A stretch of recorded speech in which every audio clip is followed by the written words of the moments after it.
So if you're one of my literal tens of fans, you've heard me talk about growing up, having a huge cassette collection, and losing all of that somehow between moves and just life in general. I've looked high and low for those things. I can never find them. Will never find them probably. So I'm on a journey to try to rebuild that collection. Basically, when I come across a cassette that I remember having a fondness for growing up, I'll buy it. And this time, over the span of a couple of weeks, I've bought 30. I've got still a few more coming. But I thought I'd go over these and talk exhaustively about each one. So buckle up. This will be a 33-hour video. So just fast forward if you need to. But let's get to it. First of all, these came from either, there was a couple of antique stores that I actually found some cassettes at, eBay and whatnot. Now, I'm not the biggest fan of whatnot, but I have found a couple of vendors on there that I really like. That's where the majority of these came from. So I'm going to get right to Steve Harrell's favorite, and that's Debbie Gibson, Out of the Blue. He actually sent me a copy of Electric Youth that he found. And so I found this at an antique store and got it.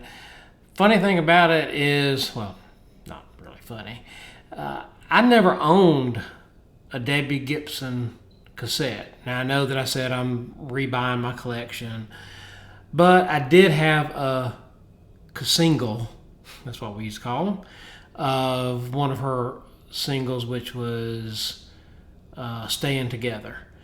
So anyway, I like her a lot, and so I decided to add them to my collection, even though they never were in it before. The next one is a band that, I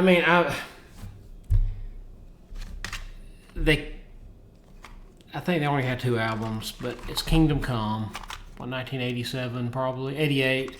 Their big hit was Get It On, and their big deal was they were kind of, I don't know their story, but they sounded kind of like Led Zeppelin.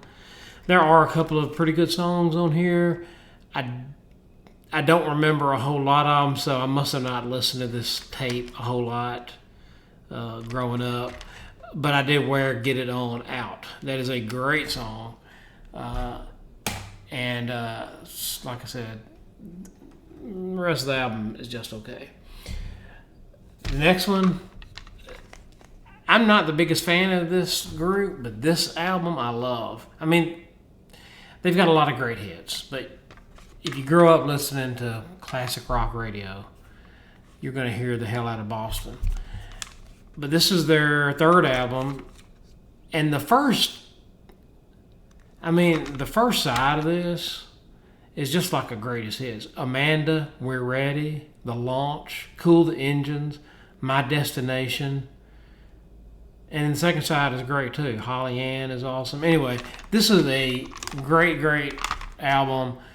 Glad to get it back on cassette so I can look at it on my bookcase. This is, everybody's had one of his albums, but Prince, I'm not the biggest fan of, I've talked about it before, I like Prince's Purple Rain soundtrack and Around the World in a Day. But this was like $2 at an antique store, and I do think I had this. I don't think I listened to much of it other than 1999 and Little Red Corvette. But again, a couple of bucks. I thought, why the heck not? And I think I had it. So I'm going to say these two for last because these are 2 of my favorites. Next 2, I'm going to show these next 2 because they're from the same band. Great White, Twice Shy. This is the one that has Missed a Bone and House of Broken Love, Once Bitten, Twice Shy. I think I had several of their tapes, but I know for sure I had this one and Once Bitten.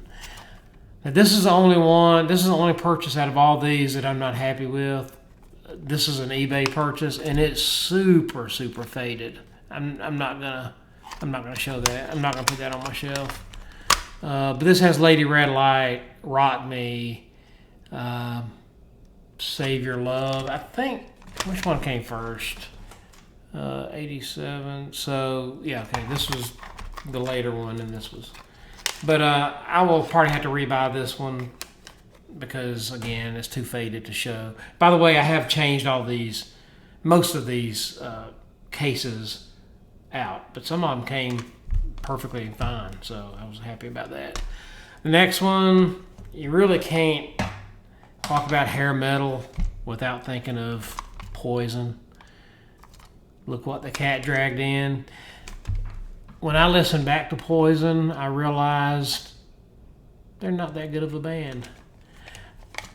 Catchy songs, sure, but they're not that great. And I don't think they ever claimed to be. But, I mean, come on. You're not going to have hair metal without Poison. And, I mean, I had, this up on the shelf for many years, and I listened to it a whole lot. Another great hair metal band. This is the only album of theirs. Actually, I can't stand their other music. I even hate the follow-up to this album. And that's Cinderella Night Songs. This is really good. I mean, Night Songs is probably, and Nobody's Fool, two of my favorites from that era. And then, of course, Shake Me and Nothing for Nothing was good.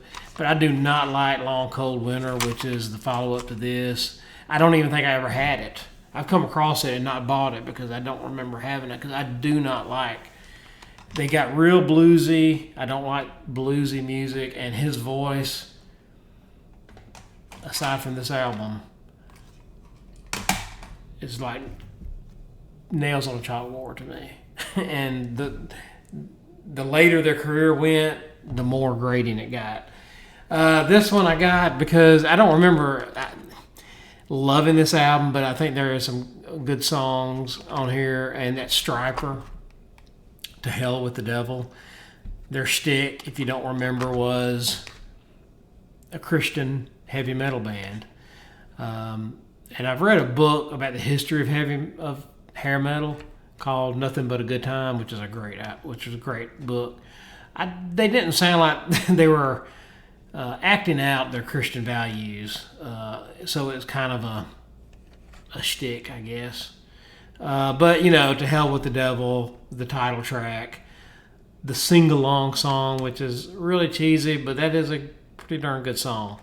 But anyway, I do get a kick out of this band.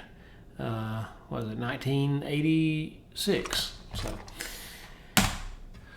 keeping with the hair metal, this was not one of my favorite albums of theirs. I got their first three, but on cassette. But I went ahead and got their fourth, which is Rat, Reach for the Sky. Way Cool Jr. was a big hit. Kind of a different sound for them, really. This was 1988, so by this time, people claimed that Nirvana killed hair metal. Hair metal killed hair metal because around 88, 89, they were doing themselves in. And while this is a pretty good album, you could kind of see the writing on the wall. I mean, I'm sure the sales for this wasn't that great compared to the other ones. Maybe I'm wrong. I don't know. Another great hair metal band. I don't even like to call them hair metal because I think they're just a good band. And that's Skid Row's debut. I had this on CD, but I had it on cassette first, of course, and I really wanted it back in my cassette collection. You know the songs. Big Guns, 18 in Life, of course, is probably the big one. Youth Gone Wild, I Remember You, Such a great debut. Did not get into their other stuff. Slave to the Grind, I think, was their next album. They got a little bit harder and a little bit heavier, and I never got into it really. Speaking of harder and heavier, LA Guns, Cocked and Loaded. I don't know. When this came out, I had never heard of LA Guns. This is 1989. But Letting Go, I think Rip and Tear are some of the big ones. But oh my gosh, this is my favorite. Other than Creatures of the Night by Kiss, this is probably my favorite drum album. It is, man, whatever they did in the recording studio, they really kicked up the drums. And it sounds really good. Okay. I have mixed feelings about this guy. And Steve Harold, again, might be irritated with me about this. We can all agree, most of us can agree, David Lee Roth led Van Halen was the best Van Halen. But over the years, I've kind of soured on him a little bit just because somebody posted a song on YouTube that was, I think it was Jamie's Crying, or what? I can't even remember the name of the song. But they've isolated all of David Lee Roth's, scatting, like, ow, ooh, whatever he does.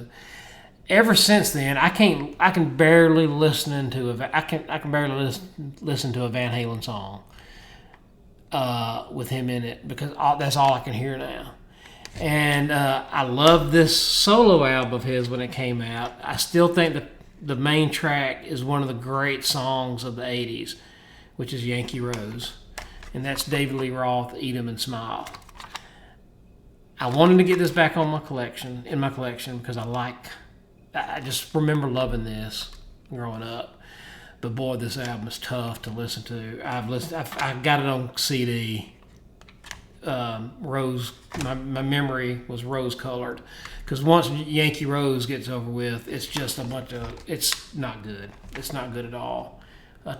Elephant Gun, maybe one of the worst songs I've ever heard in my life. Anyway, on to the next one. One of my favorite. I've got this on CD, because these are this band's debut, this one, and their second album, which I don't have yet on cassette, but I have it on CD. Late 80s, very much hard rock, southern rock really, and that's Junkyard. This is fan-freaking-tastic. One of my favorite albums. I love this album. It has great songs, again, southern rock. But there's a song on here called Hands Off, and it is top 10 for me. When this song it's one of the few songs that I can sing from beginning to end, and I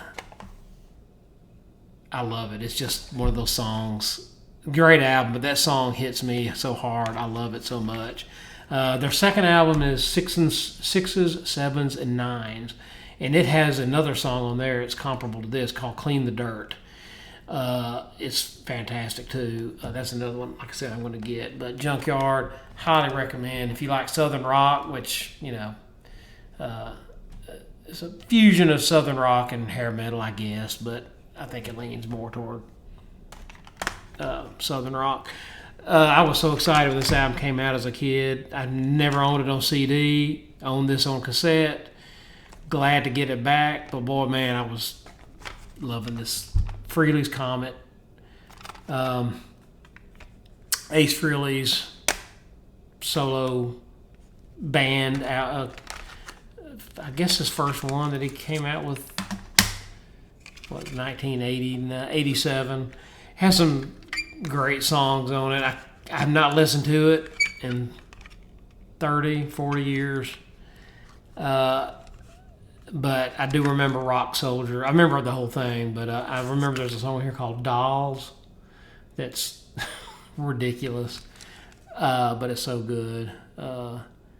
His band had Anton Fig in it, which I think became the drummer for David Letterman's band, maybe? One of the talk show hosts, I can't remember. But I'm anxious to listen to that. Again, I don't have a cassette player, so I'm not going to be listening on cassette. But now that I have them, as I showed you in my last video, I will take it to my truck and I will pretend that I'm listening to it as I stream it. This album again, this one, I wanted the cassette not because I love it, just because I had it as a kid. I liked it then for the most part, and that's Whitesnake's self-titled. Of course, this has Here I Go Again and Still of the Night, which Still of the Night I really like. I just felt like they have a ton of ballads. Obviously, Here I Go Again and Is This Love. I just felt like it was ballad after ballad after ballad. And maybe I'm wrong. Maybe I'm misremembering that. And maybe there's more rocking songs on here. But I remember being kind of disappointed when I first bought this. When I first listened to it as a kid. I had this on cassette. I'm not crazy about this band, but I like this album, and that's Dokken, Back for the Attack. Just Kiss of Death, Burning Like a Flame. It's really good. It has Dream Warriors from Nightmare on Elm Street 4, I think. Really good album. I like some of their other songs, but I'm just not. I'm not motivated to buy any of their albums. Only disappointing thing is, for some reason, I guess this is a Mandela effect. I don't know if this counts. I thought Alone Again was on this album for the longest time, and it's not. And that's disappointing because that's my favorite Dokken song. I love it. Not too much to say about this. Bullet Boys, Freak Show. I think this is their second album and has Hang On St. Christopher maybe is their big one on this. I don't know. I just remember there's a song on here called Do Me Raw. And I remember listening to this in my room. And my dad, whose room was next to mine, was like, what is he saying again? Is he saying Do Me Raw? And I'm like, yeah. He said, sounds good. He has good taste in music. Okay. Next one, I've got their first album on cassette coming in, but I want to go ahead and make this video. It's the Cult's second and third album, Electric, which is fantastic. I mean, Love Removal Machine. I mean, Born to Be Wild, Wildflower. Such a great album. I mean, and I love the logo treatment on this. And then the third one, I think it's their third one, Sonic Temple. Not as great. Chow Baby and Sun King, Firewoman. But excited to get, I've got Love, which is their first one I get. I think it's the first one. In the mail to me, but it'll get here soon enough. All right, the next one, I just actually got the J card for this. I did not get the whole cassette because I really wanted this for the cover, because I remember even as a kid wondering, not being offended by it, but kind of scratching my head like, why would somebody name their album this? And also the fact that my dad bought it for me. He's not a Scorpions fan, but he got this, Virgin Killer, which I don't know the story behind this, but that's psychotic to me. That's a name of an album. And I just remember this album mainly because of the fact that I was sick, I think. I was sick out of school for a couple of weeks, actually. And I think this was one of the albums, along with some Great White albums, that he got for me. And even then, I'm like, what in the world? I don't know any song from here that I know. None. I don't know. I mean, it has Virgin Killer, the song on it. It has a title track. I have no idea. So anyway, but like I said, empty case. I just got the J card for it.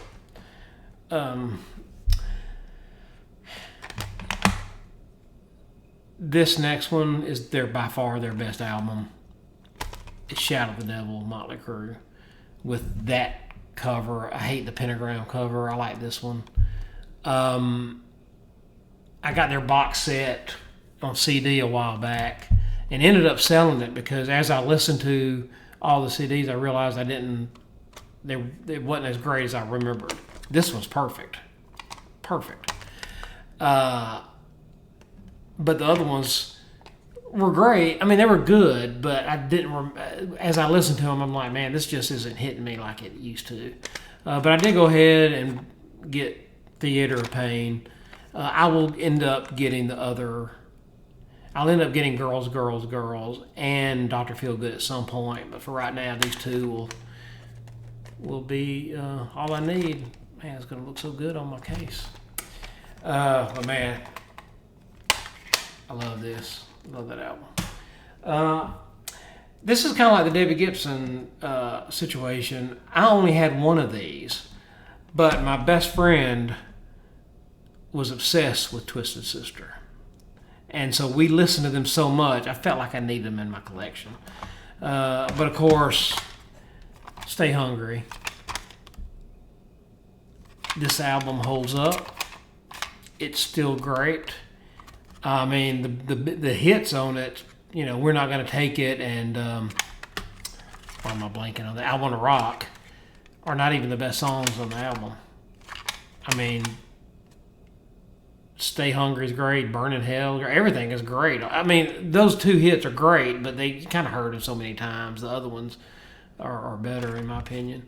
But anyway, glad to get that. Have it on CD, but I want it on, and I have another one of these on CD too. But this one is the follow-up, and it did not do well. It's Come Out and Play. This had Leader of the Pack on it, which I think they probably thought it was a really cute idea to do Leader of the Pack, and it did not sell.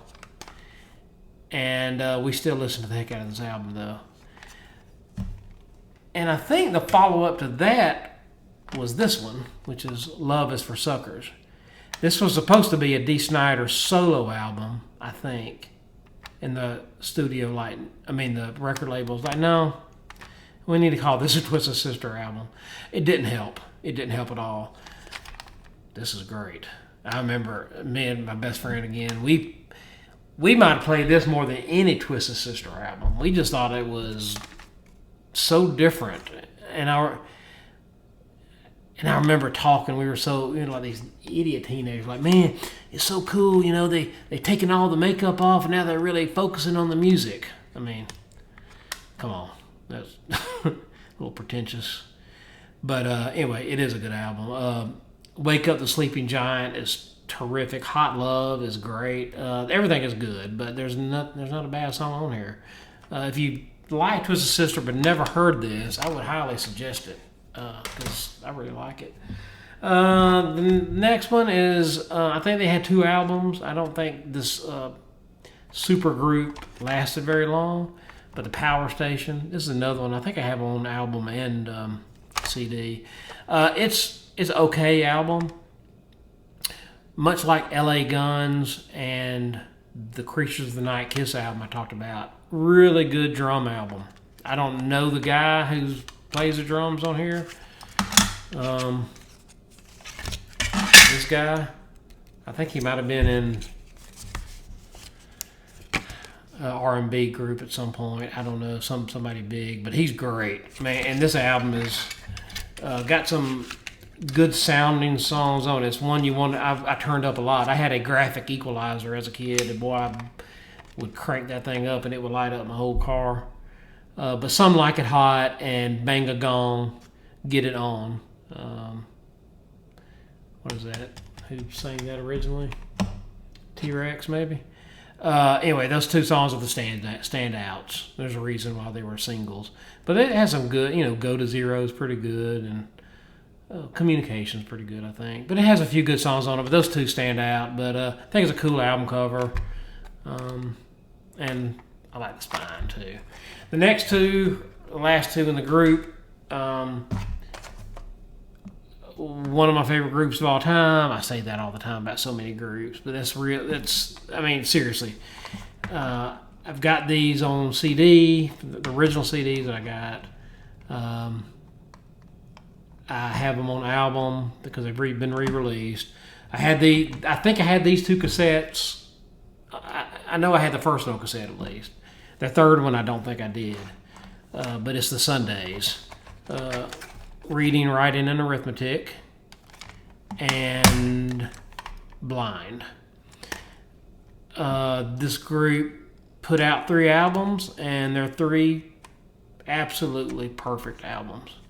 I will probably try to get, even though I don't think I got their third one, which is called Static and Silence. I don't think I ever had it on cassette, but one day I would like to get it, but it's really hard to find. And when you find it, it's like $100, so I don't know if I'm going to get that or not.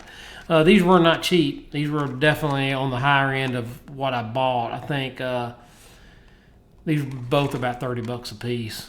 But I said, what the hell? I'm going to buy them and enjoy looking at them and pretending like I'm playing them in the car. But anyway, that is it. I got a few more coming in over the next couple of weeks, and I'm almost done. I mean, I've got a lot more to go, but I'm done with the main group. I think I'm going to be working on my Kiss collection next, which I had almost all their stuff on cassette, but they're pretty expensive. They usually run about anywhere from $10 to $20 on eBay or whatnot. I'm just not ready to fork out that much money on their 3,000 albums that they have. Anyway, thanks for watching. If you stuck through it this long, God bless you. If you're new to the channel, like and subscribe, all that stuff. And if you're a returning visitor, I appreciate you stopping by and hanging out with me. And I'll talk to you next time. See ya. Bye-bye.